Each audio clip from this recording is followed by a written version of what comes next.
Bismillahirrahmanirrahim. Assalamualaikum warahmatullahi wabarakatuh.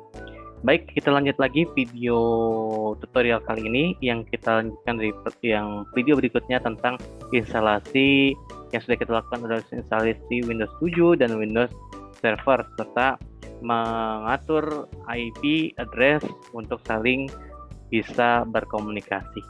Nah, sekarang kita akan melakukan konfigurasi atau kita akan menyeting Windows Server 2012 kita dari konfigurasi DHCP sampai dengan remote desktop. Baik, simak video tutorialnya sampai akhir.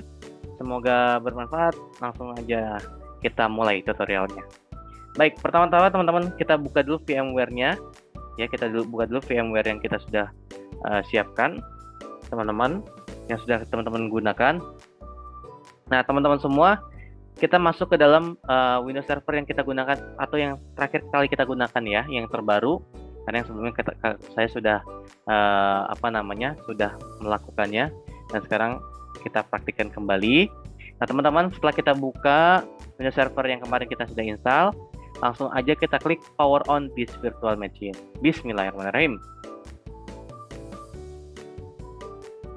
Oke, kita tunggu sampai komputernya menyala. Komputer server kita menyala.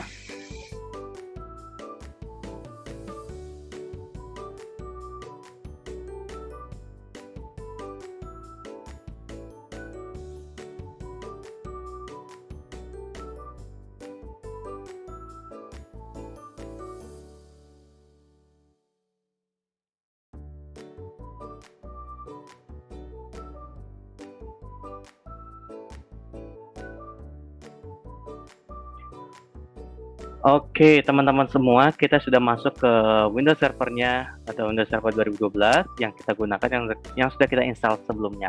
Nah, sekarang teman-teman, sebelum kita lanjut, kita full screen dulu.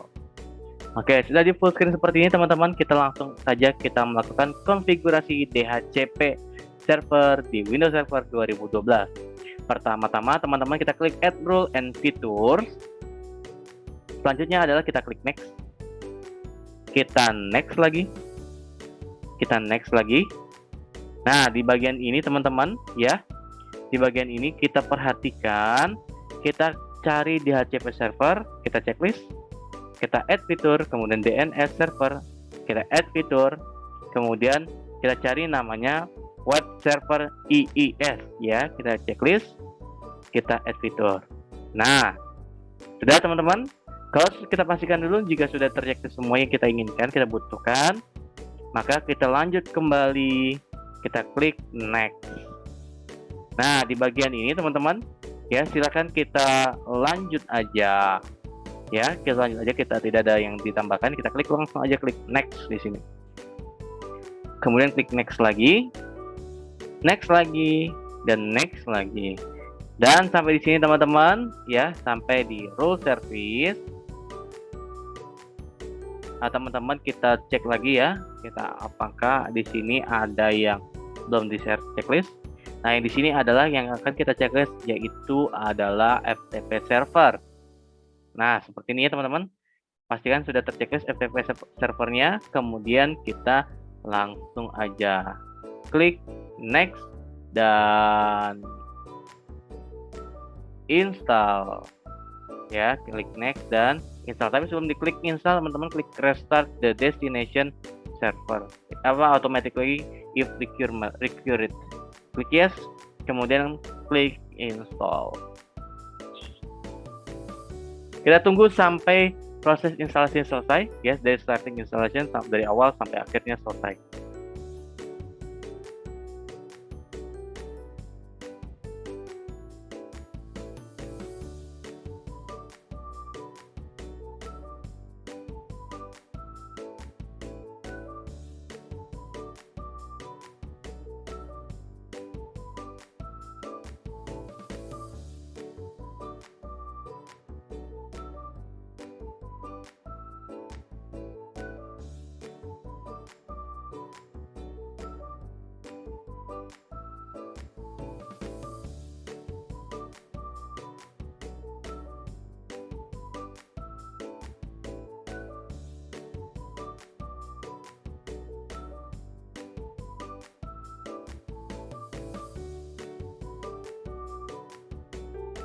tunggu dulu. Nah, sudah berhasil menginstal ya teman-teman, kita sudah full. Langsung aja kita klik close di sini. Dan selanjutnya adalah kita menyelesaikan ya instalasi konfigurasinya dengan cara teman-teman klik bendera di sini, ada tanda serunya. Klik kemudian complete DHCP configuration. Klik. Oke. Di sini langsung teman-teman klik commit kemudian close. Selesai. Dan setelah kita melakukan konfigurasi DHCP, teman-teman, kita lanjut setting DHCP kita ya. Dengan cara teman-teman kita klik dulu di bagian tab DHCP. Kemudian klik kanan di sini ya teman-teman. Kemudian setelah klik kanan, teman-teman klik DHCP Manager. Setelah klik DHCP Manager, tunggu sampai sebuah pop-up ya seperti ini ya. Kemudian kita klik kanan di server. Kemudian klik kanan, kemudian kita klik add atau remove binding ya. Klik. Nah, kalau sudah seperti ini langsung aja kita klik OK. Kemudian kita klik di IPv4. Kemudian klik kanan dan new scope. Di sini kita next aja.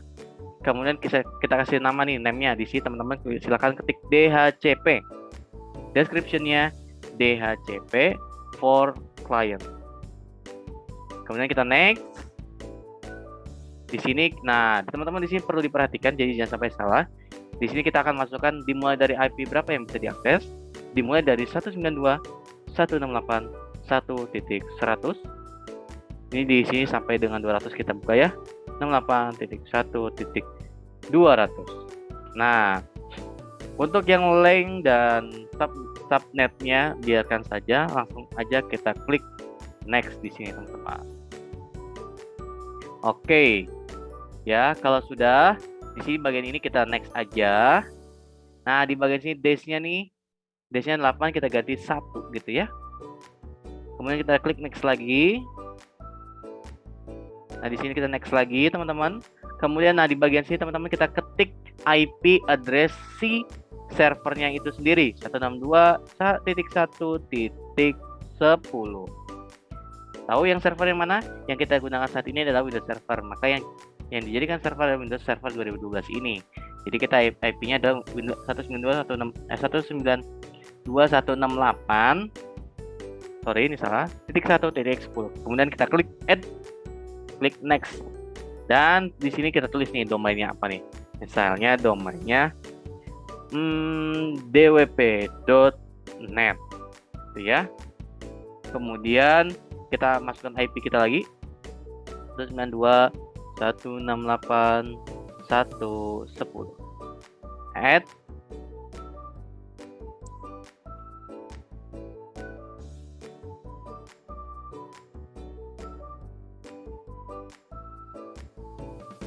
Tunggu dulu, sedang melakukan validating. IP address 192.168.1.10.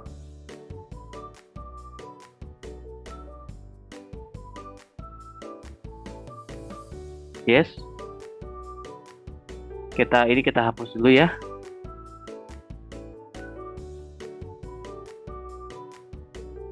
Kita remove. Kemudian kita next di sini teman-teman. Kemudian nah, di bagian sini, di bagian server name kita tulis ya, server, karena kita tadi nama server komputer kita servernya atau server aja ya. Kemudian IP address-nya kita masukkan 192.168.1.10. Kemudian kita klik add. Kemudian next. Di sini kita next lagi. Kemudian finish. Oke. Baik teman-teman, karena tadi ada sedikit notif, kita coba cek dulu IP kita ya. Kita masuk Windows R CMD, kita klik ketik IP config/all. Oke, benar 192.168.1.10. Oke, tadi sudah benar. Kita hanya memastikan gitu ya. Oke teman-teman, jika sudah tadi kita membuat scope yang pertama, kemudian kita lanjut ya, Yang selanjutnya adalah teman-teman kita melakukan konfigurasi DNS. Ini kita silang aja. Kita masuk ke DNS. Ya, kemudian di sini teman-teman kita klik kanan, kemudian DNS Manager. Nah, di bagian sini teman-teman kalian klik. Nah, kita klik ininya. Kemudian kita klik kanan di bagian forward lookup zone. Klik kanan, kemudian klik new zone. Di sini kita klik next. Next lagi. Nah, zone name-nya.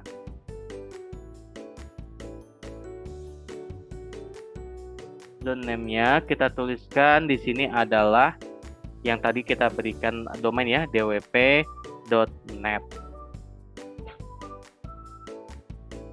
Kemudian kita klik next. Nah, di sini sudah muncul ya, dwp.net.dns. Kemudian kita klik next. Di sini kita next aja langsung. Dan kemudian, nah di sini nih completing the new zone wizard. Nah, you have successfully completed the new zone wizard. Oke, ini kita sudah ya, sudah sukses. Kita klik finish. Nah, muncul dwp.net. Ya, kemudian selanjutnya adalah kita klik extend-nya, kita klik kanan di dwp.net. Kemudian kita klik new host. Ya, klik new host. Kita tulis di sini ftp.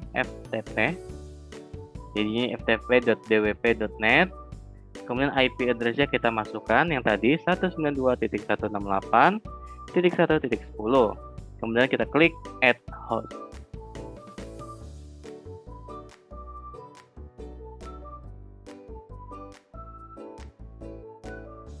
Oke, selanjutnya kita klik lagi buat host lagi. Klik kanan, kemudian new host. Di sini kita masukkan server ya. Yang tadi kita server.dwp.net, masukkan IP-nya juga sama 192.168.1.10. Kemudian klik add host. Kemudian done. Nah, selanjutnya adalah kita menambahkan alias. Kita klik di dwp.net, klik kanan, kemudian klik new alias. Kita setting cname-nya. Alias name-nya kita isikan www.dwp.net, kemudian kita klik browse.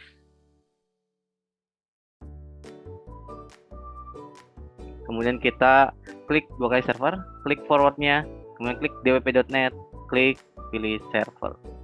Klik OK. Kemudian klik OK. Jadi sudah ya, FTP hostnya, server juga host. Di sini juga alias name-nya juga sudah kita buat. Nah, oke, selanjutnya teman-teman, jika sudah seperti ini, sekarang kita masuk di reverse lookup zone. Kemudian kita klik kanan, klik new zone, klik next, kita klik next lagi, kita klik next lagi. Di sini kita masukkan 192.168.1 ya. Jadi nomor servernya tidak perlu ditambahkan yang 10-nya, jadi cukup sampai titik 1 aja. Kemudian klik next. Di sini kita klik next juga. Kemudian di sini klik next lagi dan finishing complete the new zone wizard. Klik finish. Oke, sudah terbuat ya teman-teman. Kemudian kita klik nih, kita klik extend-nya nih, kita klik lagi. Nah, muncul kan di sini kan, berarti sudah jadi. Kemudian di teman-teman semua kita klik kanan di sini. Kemudian klik pointer ya, new pointer. Nah, teman-teman, di new pointer ini teman-teman tambahkan di sini udah titik 1 ke tambah titik 10. Ya, kemudian kita klik, kita di situ hostname-nya dwp.net. Ini domain tadi sesuka hati teman-teman ya. Tidak perlu mengikuti saya. Oke, jika sudah kita klik OK, maka dia akan muncul. Dan selesai untuk mengkonfigurasi DNS-nya. Nah, sekarang teman-teman kita akan melakukan konfigurasi FTP. Ya, sekarang kita silang dulu. Nah, kemudian kita masuk ke IIS, ya. Kemudian kita klik kanan di server name-nya. kemudian klik Internet Information Service Manager atau IIS Manager ya. Kita klik kanan, maka kita tunggu seperti ini muncul. Kita klik pada server ini, klik. Tunggu dulu. Di sini kita klik yes. Nah, oke teman-teman, sedikit penjelasan dan mungkin ini yang sering terjadi di beberapa teman-teman yang lainnya. Pada saat tadi di awal kita memasukkan fitur ya di rule-nya itu ada namanya FTP server. Nah, kalau itu tidak diinstal, maka FTP authentication ini tidak akan keluar. Karena yang akan kita gunakan ada FTP authentication. Tapi kalau misalkan dia tidak ada FTP-nya, berarti kalian lupa untuk mengatur untuk menambahkan fitur FTP servernya. Makanya nanti yang muncul di awal itu bukan FTP authentication tapi IIS terus authentication gini aja nih. Ya. Jadi teman-teman perhatikan di bagian ini, di bagian pada saat kalian menambahkan fitur. Nah, sudah masuk di sini teman-teman, FTP authentication, klik 2 kali, klik.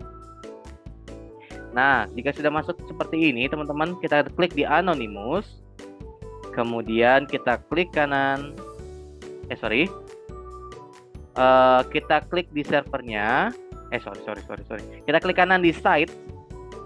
Ya, kita klik kanan di site. Kemudian kita tambahkan add FTP site. Ya, seperti ini teman-teman. Kemudian kita isi nih FTP site-nya. Site name-nya itu apa? Kita tuliskan di sini ftp.dwp.net. Seperti yang tadi kita sudah tambahkan ya. Oke, lanjut di sini ada physical path-nya. Physical path-nya teman-teman langsung aja klik titik 3. Nah, nanti teman-teman cek di local disk-nya. Kemudian klik di inetpub, kemudian klik FTP root. Nah, sampai sini kalian klik aja FTP root, kemudian klik OK. Sudah? Jika sudah seperti ini, sudah muncul alamatnya atau physical path-nya, langsung aja teman-teman klik next. Nah, jika sudah seperti ini teman-teman, di sini kita masukkan IP-nya ya. Caranya ada teman-teman tinggal klik aja, anak panahnya langsung muncul tuh ke detect IP address kita. Klik. Nah, kemudian setelah kita klik IP address kita, teman-teman di bagian bawah kita klik no SSL. Kemudian klik next. Nah, jika sudah di sini authentication-nya kita klik checklist anonymous. Kemudian di sini kita anonymous users, bisa baca, bisa mengedit. Ya, read write-nya kita aktifkan. Oke, langsung saja kita klik finish. Oke. Baik teman-teman semua, sekarang kita buka folder untuk membuat folder di dalam inetpub FTP root tadi. Ya. Kita langsung aja Windows E, buka folder. Kemudian kita masuk ke komputer, kemudian local disk-nya kita lihat di sini teman-teman. Kemudian kita klik inetpub, kemudian klik FTP root. Di sini kita buat folder contoh bebas jabatan aja misalkan gitu ya. Dari sini ada admin, ada IT gitu ya. Ada misalnya HRD gitu ya. Dan ada manager ya. Oke. Kalau sudah, nah nanti kita silang seperti ini. Kita silang aja. Selanjutnya adalah teman-teman semua ya, kita masuk ke dalam dashboard. Berarti tadi kita sudah selesai mengkonfigurasi untuk IIS-nya ini atau IIS, Internet Information Service. Nah, sekarang kita melakukan konfigurasi DFS ya. Yang akan kita lakukan adalah sekarang konfigurasi DFS. Klik dashboard. Kemudian kita klik manage. Kemudian kita klik add rules. Ya, selanjutnya adalah teman-teman di sini kita klik next aja. Di sini next aja, di sini next lagi. Nah, di bagian server rules, teman-teman cari yang namanya FTP and storage service nih, yang ini ya, teman-teman. Kalau sudah ketemu yang ini, kalian klik anak panah kecilnya. Nah, di sini teman-teman kalian checklist untuk file ISCSI checklist. Kemudian anak panah klik lagi. Nah, di sini kita checklist file server, kemudian kita checklist juga DFS namespace, kita add fitur, DFS replication, kita checklist. Kemudian kita next lagi. Ya, kita next lagi. Nah, sampai di bagian ini teman-teman, ya, kita jangan lupa di checklist restart the destination server automatically is required. Checklist, kemudian klik yes. Nah, jika sudah diklik yes, kemudian kita klik install. Tunggu sampai dengan fitur installation ini selesai, guys. Nah, ini kita lagi proses untuk menginstalasi DFS-nya ya. Nanti setelah itu kita lakukan konfigurasi seperti apa. Simak sampai akhir ya, teman-teman.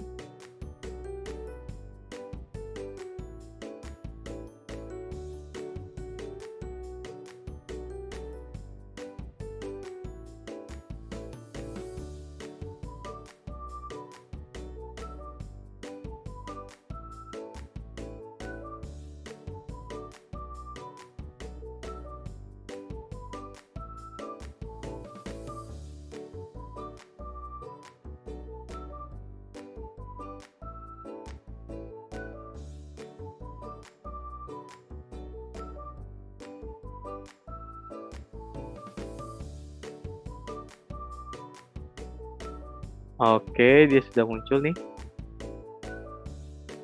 Oke, teman-teman semua, ini sudah selesai menginstalasi fiturnya ya, teman-teman. Dan sekarang kita tinggal klik close aja. Close. Nah, berarti kita sudah berhasil menginstal DFS-nya. Nah, sekarang ya teman-teman semua, kita klik tools ya di bagian sini, teman-teman. Klik tools. Kemudian kita klik DFS management.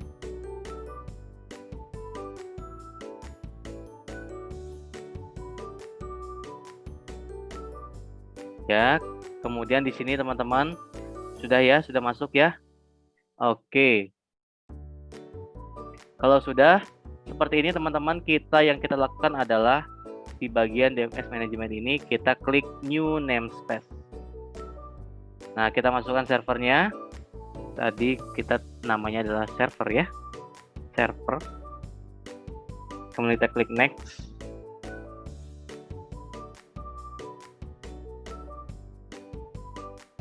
Nah, di sini teman-teman kita klik name-nya ya. Klik name-nya DFS. Nah, kita buat DFS, kita kecil aja ya. DFS 01. Kemudian klik next. Di sini kita next lagi. Di sini kita tinggal klik create. Tunggu dan selesai.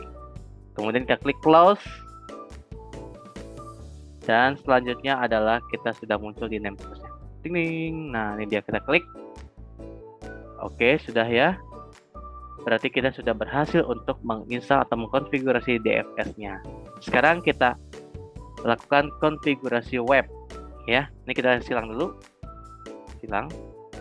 Sekarang yang akan kita lakukan adalah konfigurasi web. Caranya adalah teman-teman klik masuk tools, kemudian masuk IIS atau IIS. Ya, kemudian kita klik di bagian site tadi.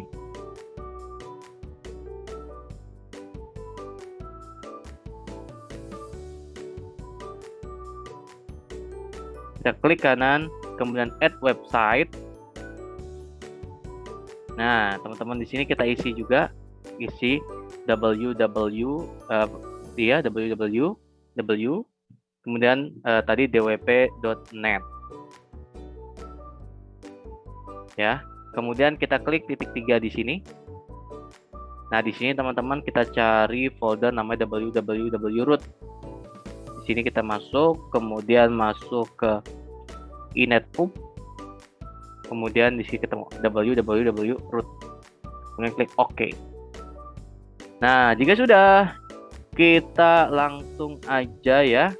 Di sini kita http kemudian al-unisigen. Nah, portnya 80, kita masukkan di sini www.dwp.net. Kemudian klik OK.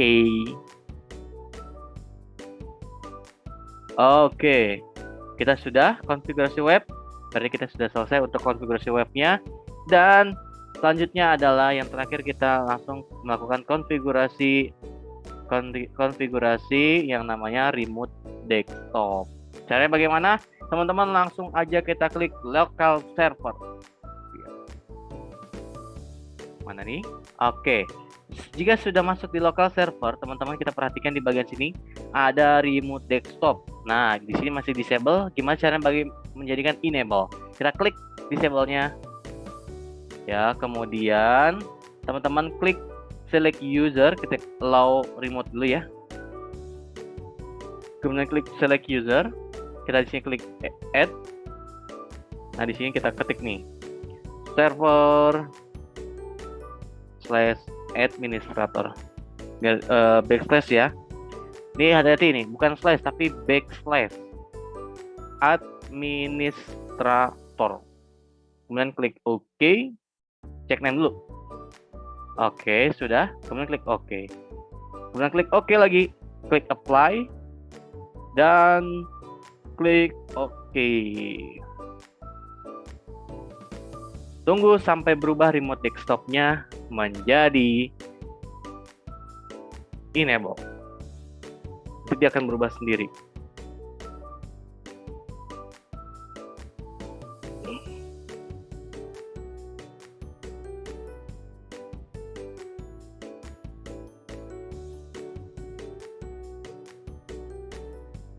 Nah, sekarang sudah berubah jadi enable.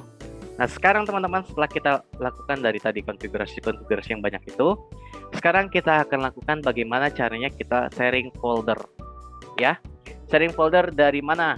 Dari mulai kita membuat partisi dulu di servernya, kita bagi partisinya dengan settingan 60%, 40%. Caranya bagaimana?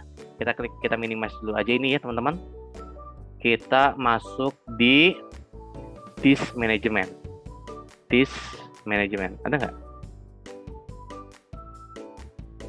Disk management.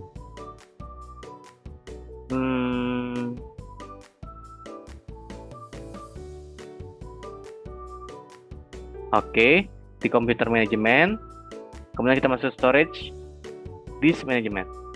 Nah, teman-teman semua, karena kita setting di VMware-nya adalah ini memiliki hard disk sebesar 60 GB ya dengan format NTFS. Sekarang kita akan bagi menjadi 60%, 40%. Jadi 60%-nya itu untuk sistem, 40%-nya itu untuk data-datanya. Bagaimana caranya?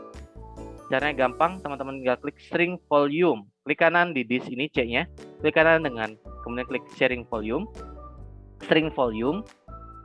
Kita tunggu. Nah, di sini kan datanya hanya enter amount of space to string in megabyte. Nah, di sini adalah kita hitung ya, 60 GB tadi. Hitung pakai kalkulator silakan. Kalau yang bisa matematika langsung ketahuan berapa. Jadi 60 GB, 60.000 berarti ya. 60.000 ya, kita buka kalkulator sini aja nih. Ada nggak ya kalkulator?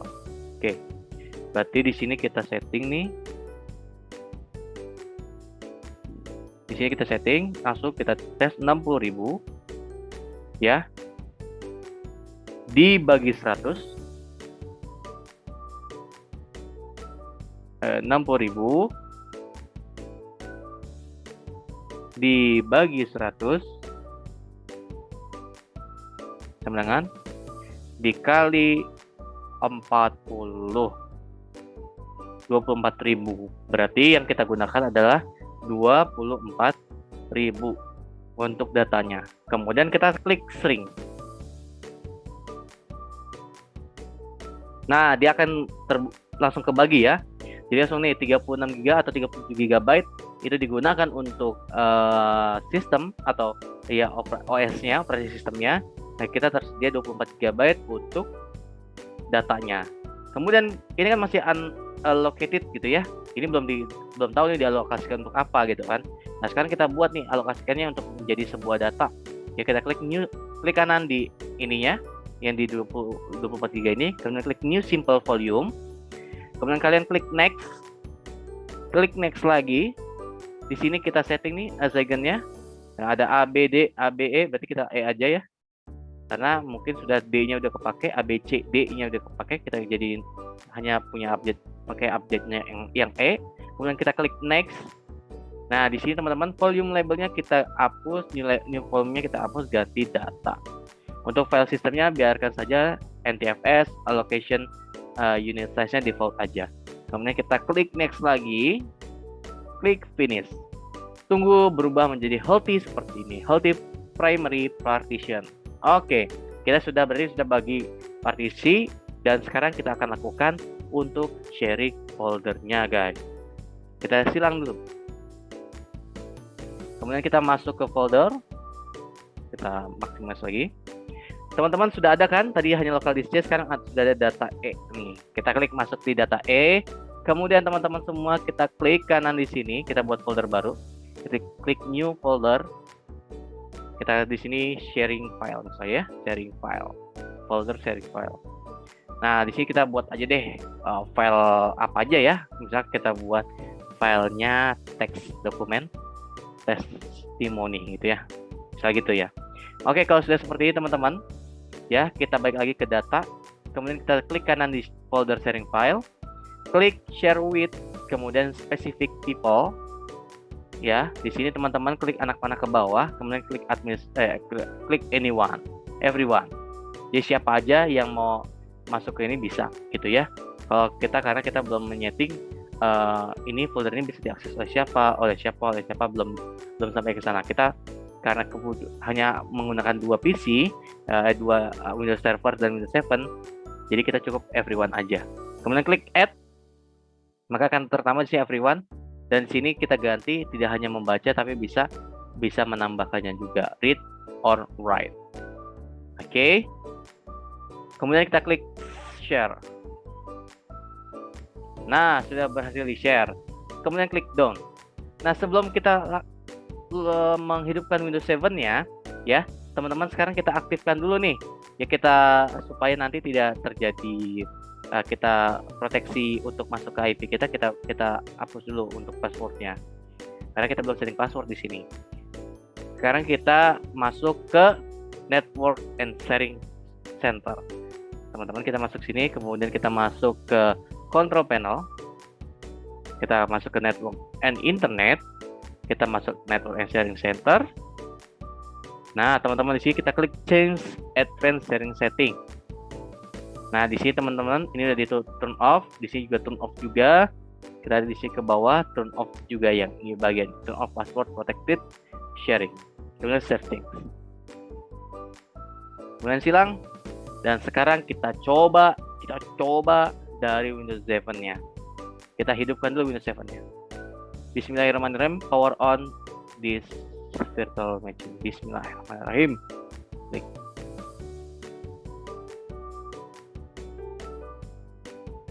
Oke, kita enter. Oke, kita tunggu Windows 7 sedang di komputer satu lagi kita sedang nyalakan. Apakah dia bisa masuk ke dalam Windows Server 2012 yang sudah kita share foldernya atau tidak?